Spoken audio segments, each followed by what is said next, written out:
మంగ్లీ గారు అంటే brand ambassador for the Shivaratri songs and Isha ఫౌండేషన్‌తో మీకున్న ఇది కూడా మేము ఎప్పుడు ఎదురు చూస్తుంటాం. సో, మరి ఈ శివరాత్రికి మీ సాంగ్ గురించి ఏం చెప్తారు? ఈ శివరాత్రికి చెప్పాను ఆల్రెడీ నేను ఎన్టీవీ మన భక్తి టీవీకి ఆల్రెడీ ఒక సాంగ్ చేశాను కేదార్నాథ్లో. అండ్ నా ఛానల్లో ఇండిపెండెంట్గా నేను ఎవ్రీ ఇయర్ చేస్తాను. ఈసారి కూడా చేశాను. బట్ కాకపోతే 4 భాషల్లో చేశాను అనమాట. తెలుగు, తమిళ్, కన్నడ అండ్ హిందీ. ఈ 4 భాషల్లో చాలా కష్టపడి ఇష్టపడి కేదార్నాథ్లో షూట్ చేయడం జరిగింది. రేపు 7th రిలీజ్ అవుతుంది. సో అందరూ ఎంజాయ్ చేయండి.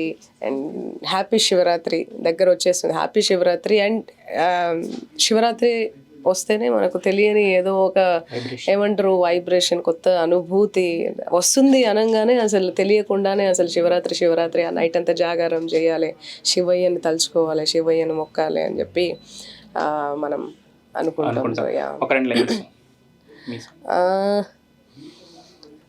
డంగురు డంగురు డంగురు మా శివ వయ్యారి మా శివ డంగురు మా డంగురు డంగురు డంగురు మా శివ వయ్యారి మా శివ డంగురు మా ఓం నమ శివ ఓంకార మా శివ శంకర గౌరీ వంక చూడుమా ఓం నమ శివ ఓంకార మా శివ శంకర గౌరీ వంక చూడుమా డంగురు డంగురు డంగురు మా శివ వయ్యారి మా శివ డంగురు మా డంగురు డంగురు డంగురు మా శివ వయ్యారి మా శివ డంగురు మా.